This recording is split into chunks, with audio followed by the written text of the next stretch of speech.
And it's quite interesting because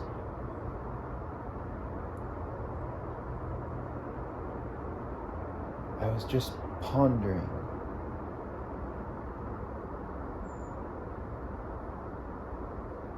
something of an experience, an experiential knowledge that I've derived from that experience.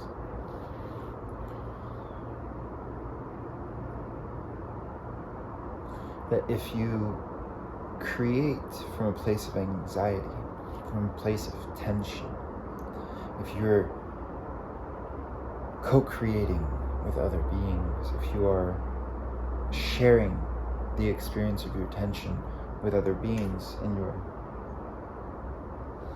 transmitting that tension into a particular medium, in this case, for example, my voice, the sharing of my voice,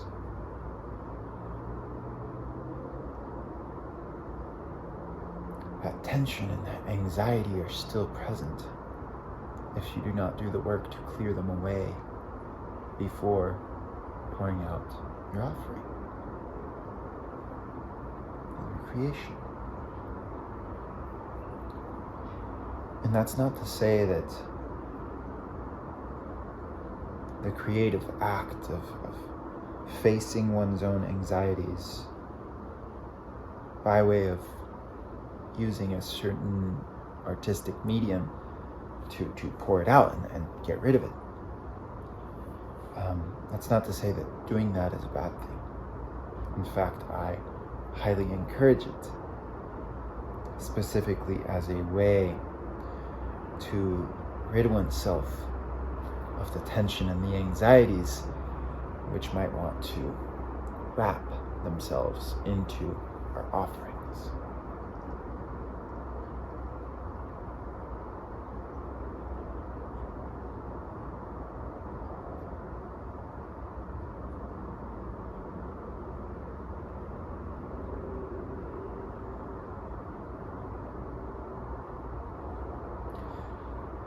But the point is to be intentional and act with care towards others when you know yourself to be in that anxious space.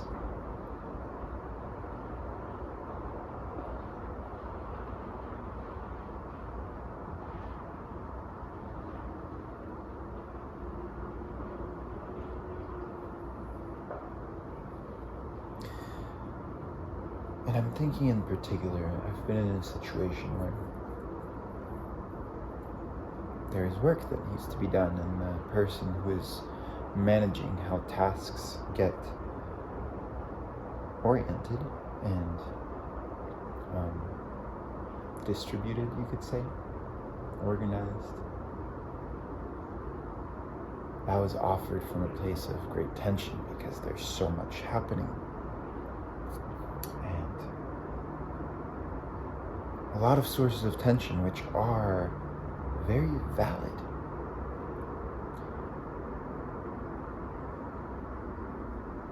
There are innumerable ways in which forces that are misaligned in our reality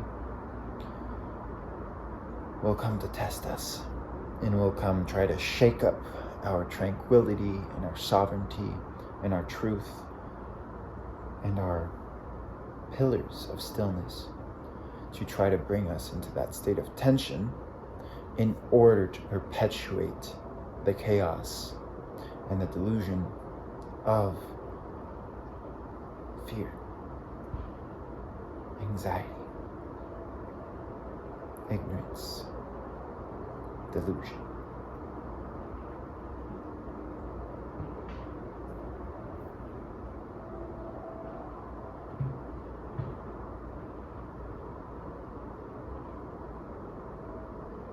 And I often find myself in places like this. If I am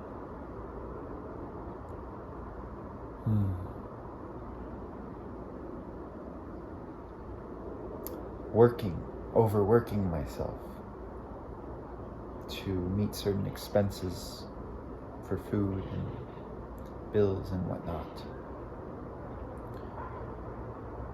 and I am going beyond what my body's capacities are, then I begin to take on that tension and that stress.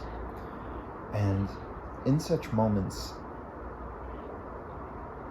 the body is speaking to us to say, there's an imbalance here, and we need to take a moment to feel it and integrate it and breathe into it and rest.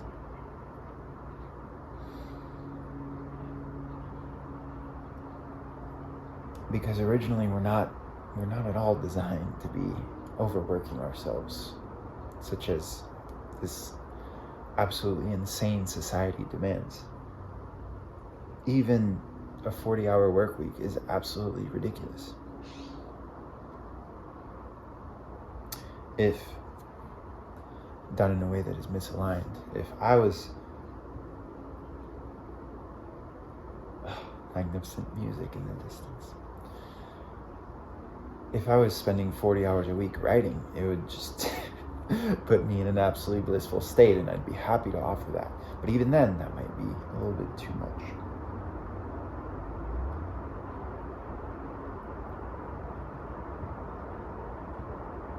The point is, these states of tension and anxiety present themselves to our bodies in order to communicate to us our own needs. And in the difficulties of the modern world, when we find ourselves in situations when it really feels like we don't have the time, we don't have the space, we don't have the energy to just take a single moment and just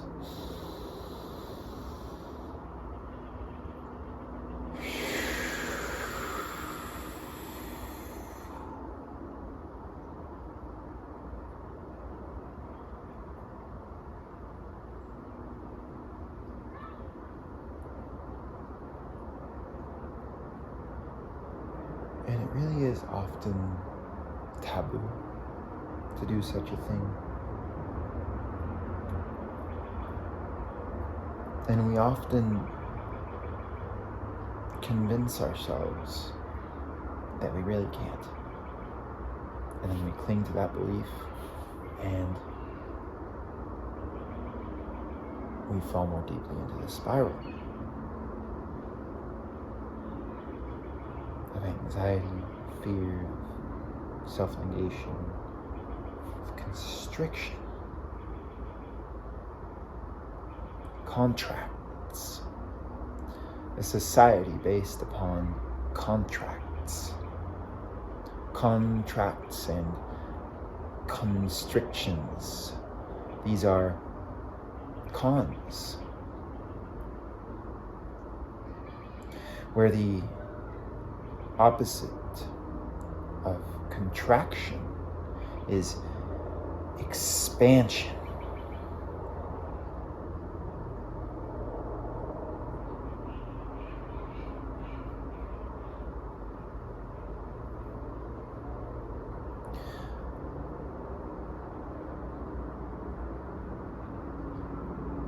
And compassion.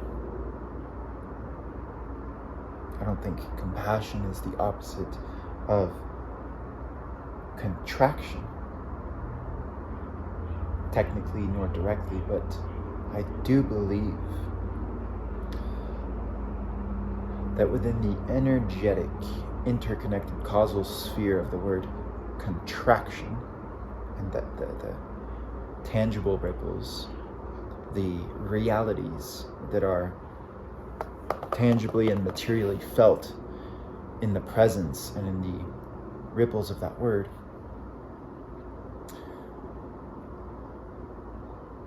that is one interconnected causal energetic sphere. And then there is the interconnected causal energetic sphere of the word expansion and the word compassion. And I do believe that within that sphere, these two things are deeply interwoven in a way that embodies certain similarities, which are essential, divine, and medicinal. And here is the trajectory which has chosen itself in the exploration of this polarity, which brings me to the explanation of why I'm even talking about this in the first place. So, this is probably the most important thing I've said.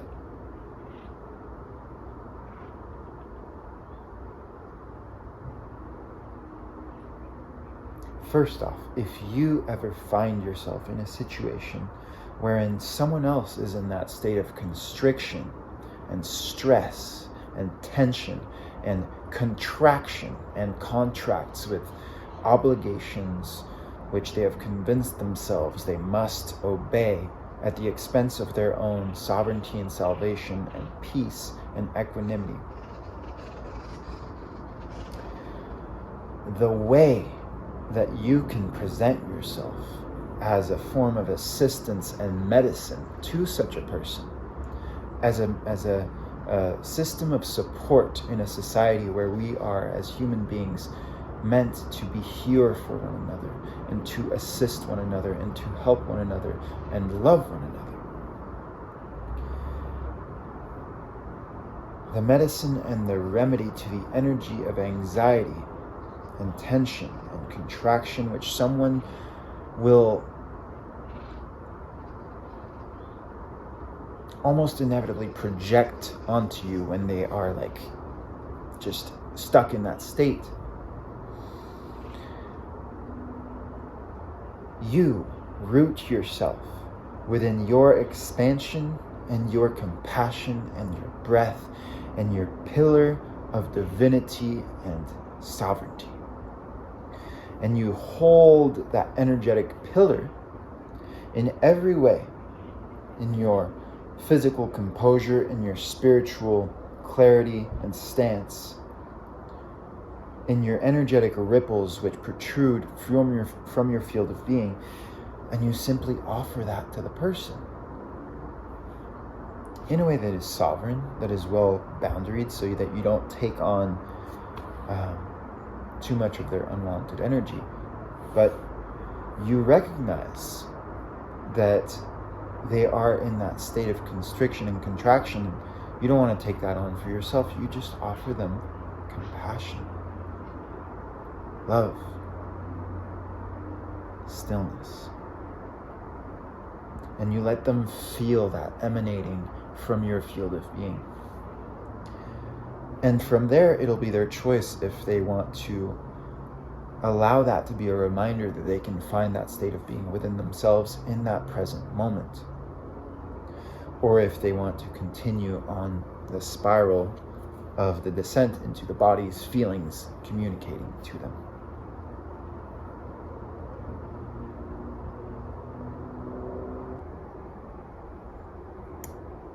The other side, the second side, is the side when you feel constricted, when you feel contracted, when you feel stressed, anxious, fearful, when you find yourself in the confines of such feelings which either the world imposes upon you or which you somehow, in the grand scheme of things, allow the world to impose upon you. In your body's communications to you about the imbalance that you are choosing for yourself, that is being imposed upon your life. And there's this tension, there's this constriction, there's this imbalance. And much like for someone else, you choose to embody compassion and expansion when they are projecting such energies your way. The point here is to take a simple moment when you're feeling these tensions in your body, when you're feeling these constrictions and these confinements, to simply bring awareness, however subtly, however momentarily, however gently,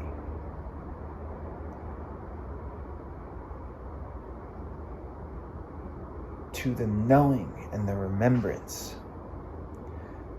that whether or not it's in this moment, you know there are moments in which you do feel absolutely expansive, wherein you can call in that transcendental essence of your being and the transcendental breath of God which sustains you from within.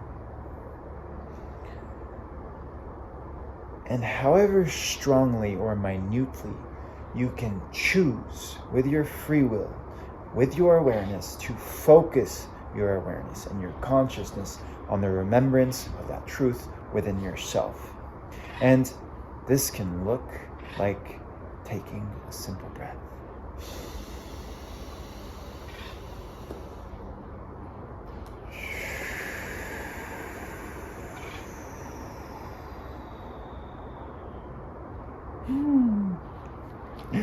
And to sigh out as much tension as you possibly can. And, granted, it might not be sufficient to just take one breath, which is totally the absolutely transcendently empowering breath, which dissolves all else. Admittedly, that's not exactly realistic, though it is not impossible.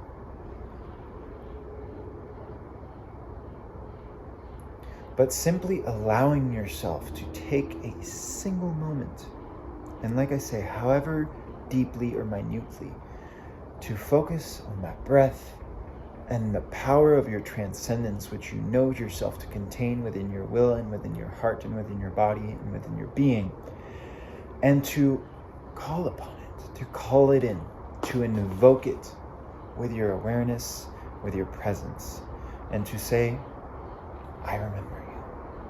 I honor you. I see you. I call you in.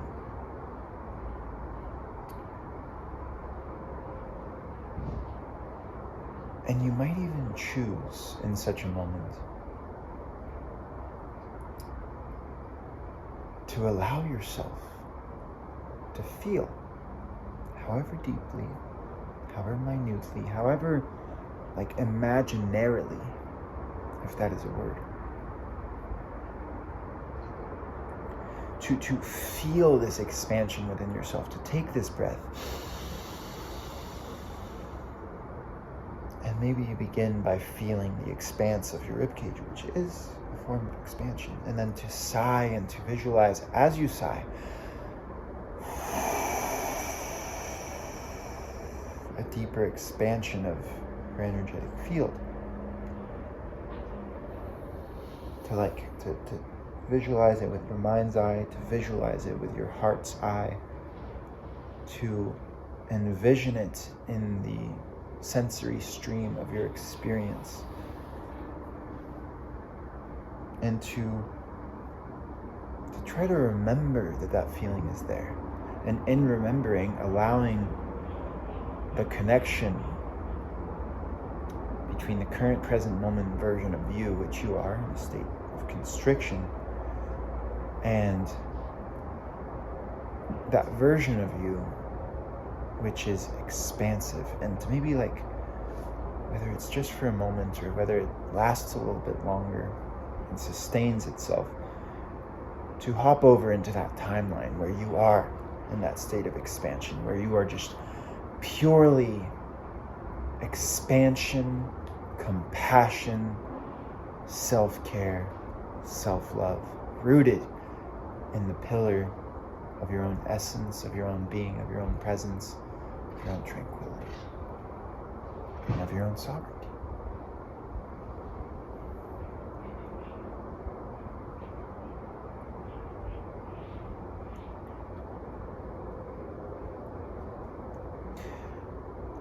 And the short of that is to, much like you choose to embody compassion and expansion in the world towards others, you have the capacity to choose to embody compassion and expansion towards and within yourself, and to hold yourself within the chosen awareness of that energy, such that can become the invitation within yourself to renounce the tensions, set them aside,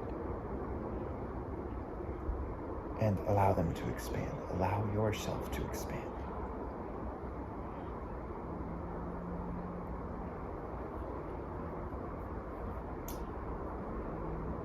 And while I went on some kind of wild tangents yesterday, while my phone was recording and then died,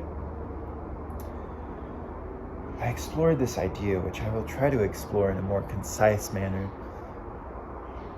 if the words and the transmission choose this conciseness for themselves. To express the idea and the feeling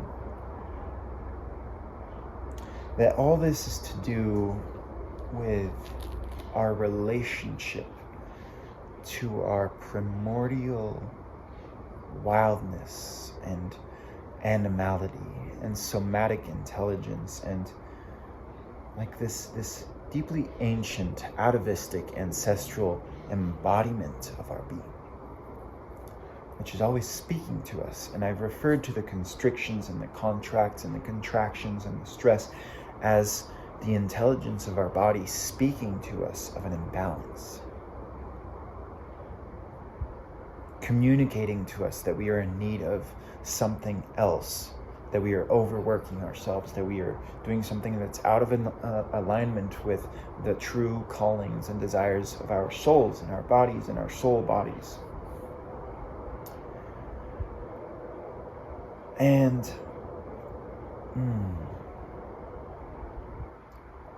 that raw, wild animality and profundity of our primordial being,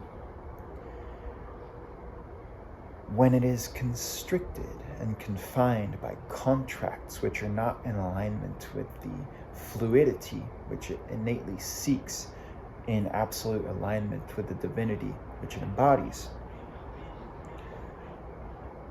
then that confinement can really feel like a cage, can really feel like a prison. And when I do forms of deep shadow work, I have experienced, when I have done deep forms of shadow work, I have experienced this, like this feeling of almost being like this wild monkey, this wild animal that just like wants to express itself and shake itself into freedom, into the sovereignty of its own essence, but it feels like it's constricted and confined in a cage, and it feels like I'm like this wild monkey, this wild like hunter-gatherer human being from the ancient times when there were far less confinements and far more freedom and far more harmony and harmonious relationship to our surroundings and to our communities and to our hearts and to our souls and to the stars and to everything, just absolute divine harmony, something akin to the Garden of Eden. Far closer to the Garden of Eden, the purity of peace and freedom, innate with the sovereign essence, aligned with divinity, connected fully with divinity of our being. This feeling of this being within myself, which like feels like it's in a cage and it just wants to shake up the cage, shake up the confinements, shake up all constrictions and false contracts and just destroy them, break them open, break them apart, and dissolve them with the absolute luminosity and wild potency of my sacred being, of my sacred sovereign being, which is my birthright, which I know by feeling within myself is the form of my being which wishes to fully embody and express itself into absolute being and self-expression and self-liberation and self-becoming and self-apotheosis. As simple as a flower blooming into being, like the flower, it just grows from the earth so slowly, and then it just opens itself to the sun, to be in reverence to God and to Goddess, and to say, I am here to reflectively embody the divinity which has given me life, and to offer it back to the divinity which abounds everywhere. And then to go on and be returned to it. Like, if an animal is in a cage, that self-expression cannot take its most fruitful form. If you put a bird in a cage, it is not able to fly, and a bird is meant to fly.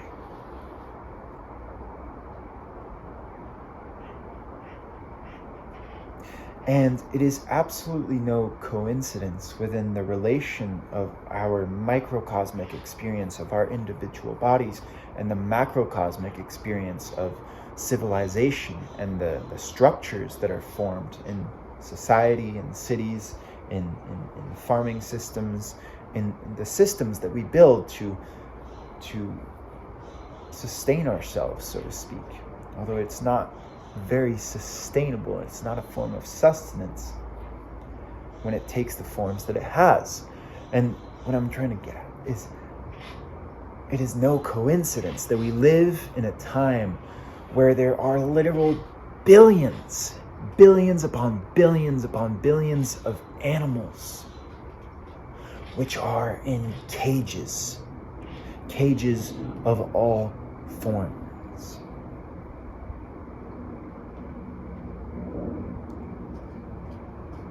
The list is endless. I could list all of the animals that are used for food. I could list all of the animals that are in zoos. I could list the orcas at SeaWorld, all of the weird shit that SeaWorld and the zoos are doing, and even going down into the genetic confinement of the genetic and epigenetic expressions of the animal body and individual animal bodies. There are like these confinements and constrictions and contracts that are imposing themselves at the deepest level into our own animality. And that is the reason, that is the synchronistic micro to macrocosmic projective manifestation, reflective ripple that shows to us what we are doing to our own animality. And not only like imposing that upon animals, but then consuming the very flesh of those animals, the very fluids and products of these animals, to make it our own flesh and to make it our own bodies. And we are in this very fucking weird symbiotic relationship with imprisoned animals, so that we ourselves, in our constriction, in our confinement, in our false contracts, find ourselves in the very prison themselves, in the very prison itself. That was all to say, although there are a million directions and tangents that I want to go, but I will hold off because it seems like too much in this moment.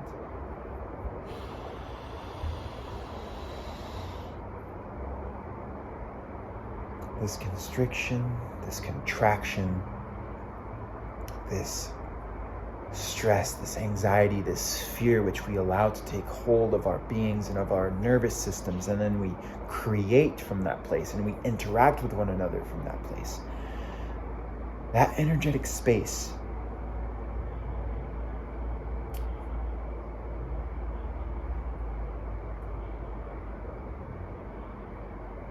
when it is chosen, is the very source of the possibility of material prisons within the world. There would not be prisons. We would not have to have people in prisons for people who have committed crimes, who have gone against the law, so to speak, who are literally like behind bars, who are living in these prisons, these jails.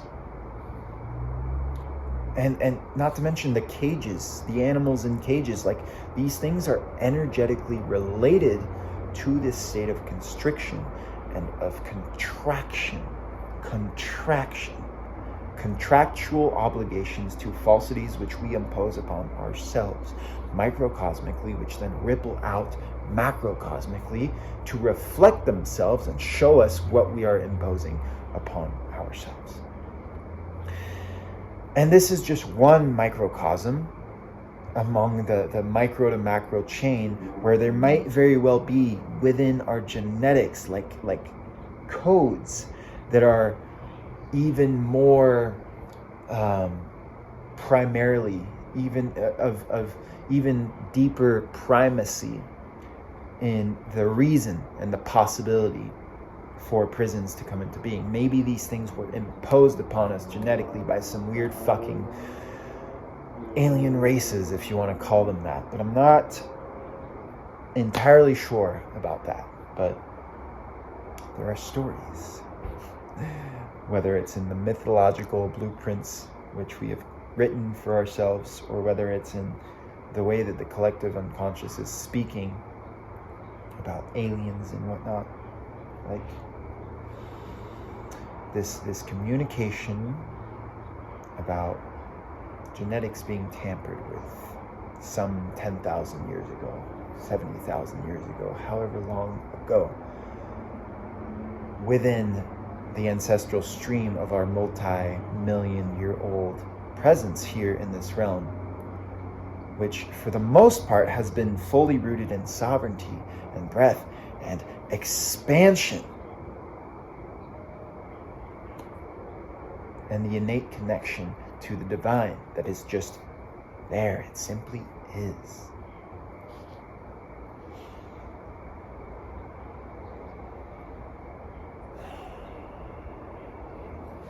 So all that to say, me shaking right now is me expanding, like feeling within my cells, within my multicellular network of being, expansion. And when you choose to expand, the contraction and the constriction is forced to break open, to dissolve. And on the metaphysical quantum level, cages, prisons, jails, forms of self-imprisoning and other imprisoning behavior and confinement and suppression of sovereignty and freedom, these forms of being are dissolved. They're melted away. They disappear. They fade.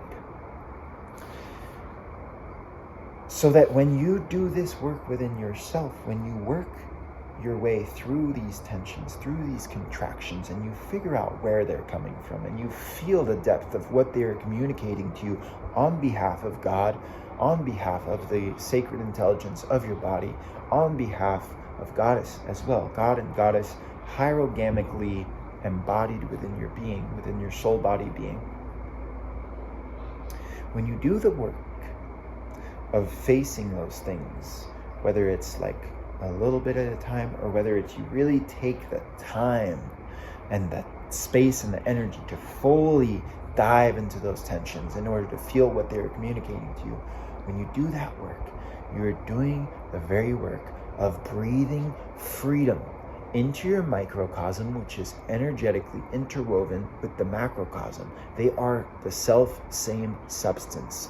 They are energetically, through vast ripples of infinite divine energy, interconnected, so that when you do this work within yourself, you are doing it on behalf of the collective, and you are working on the very possibility of eradicating all cages, all forms of imprisonment, all forms of the suppression of freedom and sovereignty and misalignments with divinity on this earth, in this realm, in this entire universe, rippling into the infinitude of being itself. You are, on behalf of God, liberating humanity from the chains of its own self-imposed illusions, of its own maybe externally imposed illusions, if there are such things as weird fucking energies that are trying to do this to us in order to harvest us for our energies, because they have chosen to detach themselves from God. And so they are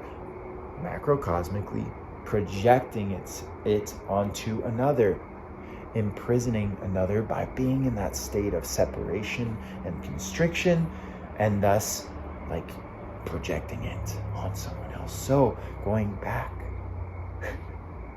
to that point, when someone else, be it some strange energy, or be it another human being, or be it some weird embodiment in the world, some form of presence, when it brings that constricted and contractual and anxious and fearful energy your way,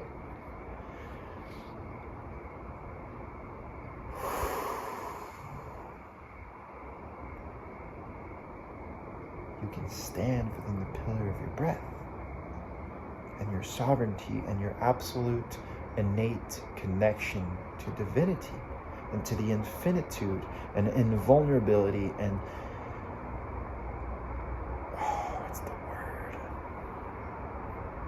irrevocable connection that you have with the divine and with God and with Goddess. And you can stand within that within yourself, and you can call that in within yourself, and you can embody that within yourself, so that this person, this being, this thought form, this energy, this demon, this daemon, which is trying to impose its constriction upon you, whether that's external or internal, you can simply choose to expand.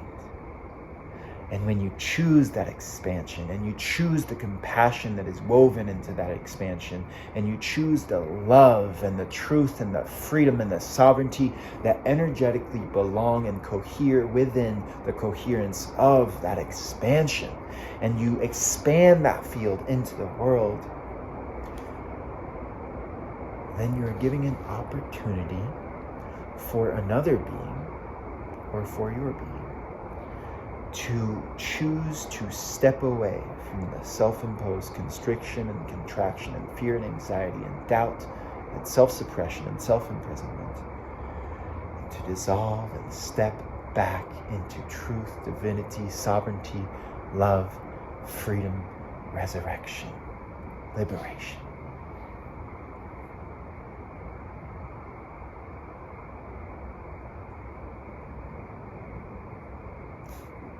And you can choose to call upon that with your free will, with your transcendentally endowed free will, to literally alter the causal chain of materiality itself, the entire causal network of materiality, and from a place of transcendence say, I bring a state of expansion and reconnection to the divine here.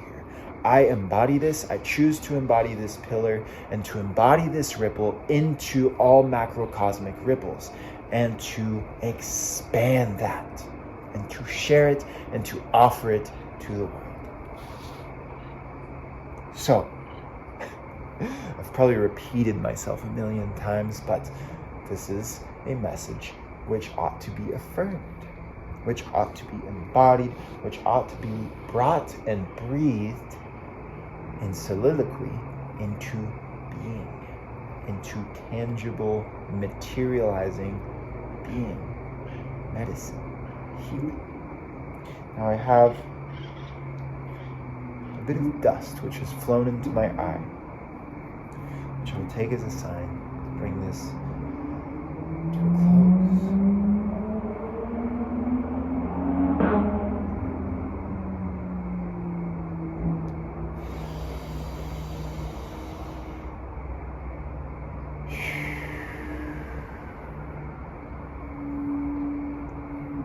So,